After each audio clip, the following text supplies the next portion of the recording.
Hey guys, I'm Ky Velez and I'm running for Orlando Mayor in the 2023 election. My website is Ky for orlandomayor.com. I just want to say one thing and one thing only. Because you're alive, you deserve a place to live.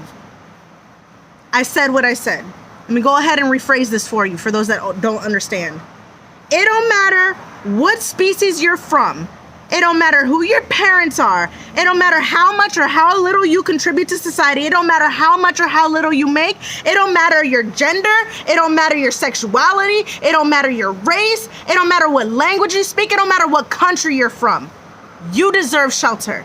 And the reason why I'm saying this is because it is recognized on many different charts when it comes to our basic needs that any and every living being needs shelter.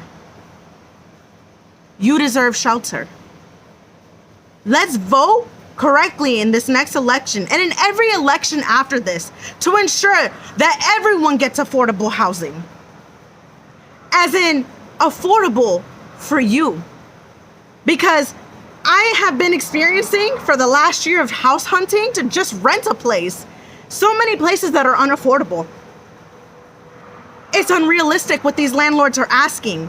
Double deposit, last and first months to move in. On top of that, administrative fees, application fees, lease signing fees, portal opening fees, even activations fees for your utilities. No one has $6,000 to put down to rent. You are asking the equivalent of what people used to pay to buy houses back in the day.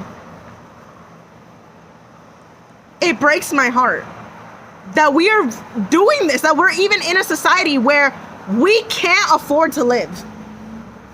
I'm 25 years old, and I have never seen the housing market the way that it is now. I'm in my childhood home. I'm paying $1,100 a month for one room. The whole house probably goes for about $2,000, if not more. All I have to say is the fact that that same house back when my mom was paying monthly was $1,400 a month says a lot about our crisis when it comes to housing. Residents in Orlando are being pushed out of their homes because they can no longer afford the price hike for rent. People getting charged as much as $300 extra every month that have been sitting in those homes for years renting them. The fact that if you were to do the math and how much you're paying for rent, after 6 years, you should be able to buy that house. Just based on how much you're paying alone. You're paying off their mortgage. I want to be the one to say it. I'm going to say it as loud as I can. Landlords are scalpers for the housing market. Because what they're doing is not only having us pay their mortgage, but even more additional so they can profit off of it. Not only are we paying for the mortgage at that house, we're paying for their mortgage at the house they're living in. And these people are paying off these property managers so that way they can continue to hike up the market. Every place that I've applied to is either from Hampton and Hampton Tiber, Great Jones Realty, or I believe it was Orlando Property Management. I think that's the third one. Don't quote me on that last one. But the other two, most of the houses that I've looked at are under the management of these properties. There is a monopoly here in Orlando for housing. And it is time we vote correctly to stop this issue from continuing to increase. Especially because property taxes aren't getting any better for these landlords. And they're passing down those payments onto us. We don't deserve this as residents. We deserve better. I make $15 an hour working at one of the jobs that I work at. I also help my husband out. The fact that my husband owns a small business and we are still living in a roommate situation because we cannot find a place says a lot about our current economy. The only people who can afford these homes are the ones moving here from out of state. The ones that are coming here because of tourism in our city.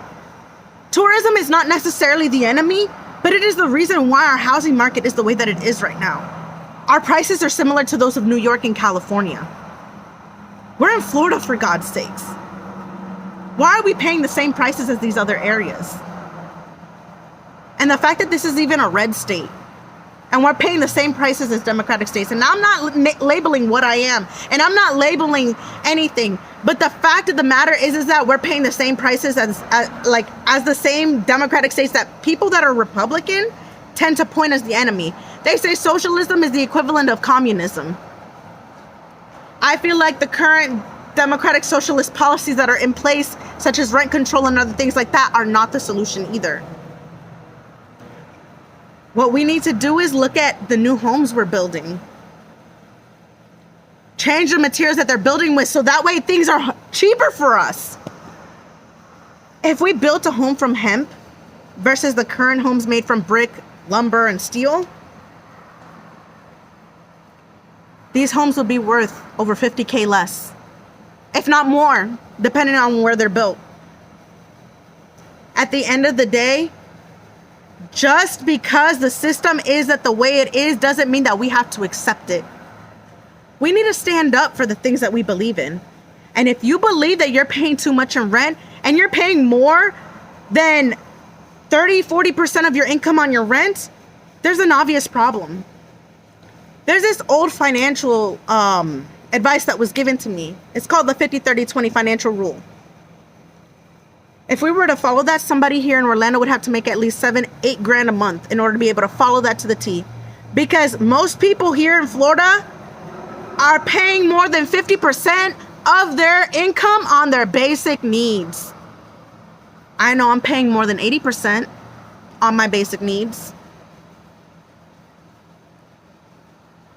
Why are we allowing this to happen? The cracks in our system are showing. Why are we not standing up and fighting back and telling them, hey, we need to fix this?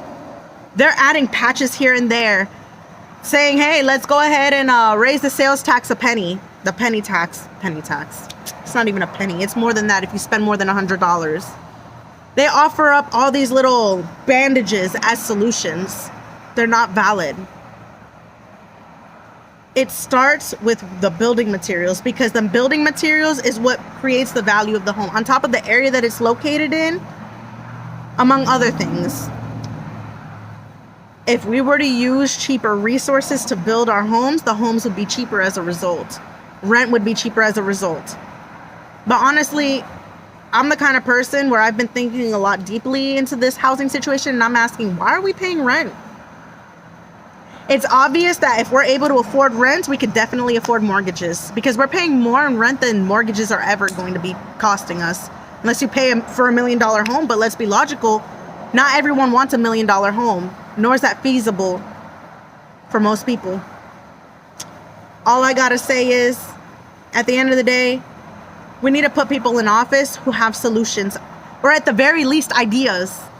Because the people that are currently running for office in any place, not just as Orlando mayor, in any place, they tell you what the problem is, but they're not offering you ideas or solutions to solve it.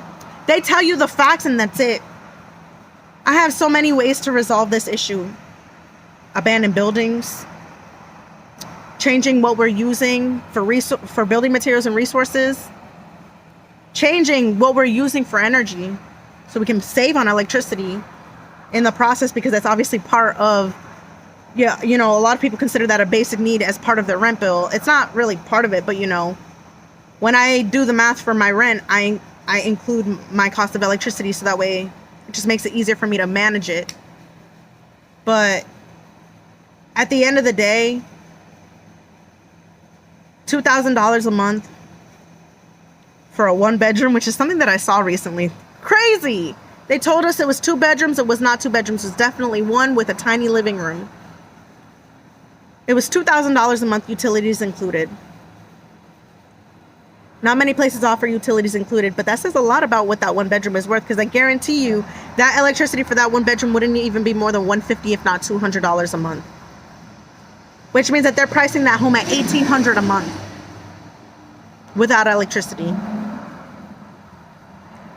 That's insane. It's at at this point in time, we need to recognize that this is a very huge problem, and we need to work towards solid and valid solutions. We need to put someone in office who thinks differently and who relates to the problems that we're all facing. I just feel like at the end of the day, the first statement that I said was true. Because you are alive, you deserve a place to live. If only our society wasn't built the way that it is right now. If only we can move towards something better. We got to work with what we have, with what's left of this current system, in order to make a better one. Because we see it falling apart left and right. It's not just the housing market. It's healthcare. It's our economy in general. What we're using for energy. Living wage. How we treat our workers. This system is broken. And we need someone who thinks differently, who can fix it. Now, I'm not saying I can do it alone, because I definitely can't. I'm one person. But I have some very valid ideas. And I hope that you guys hear me out. Have a good day, guys. Love and light.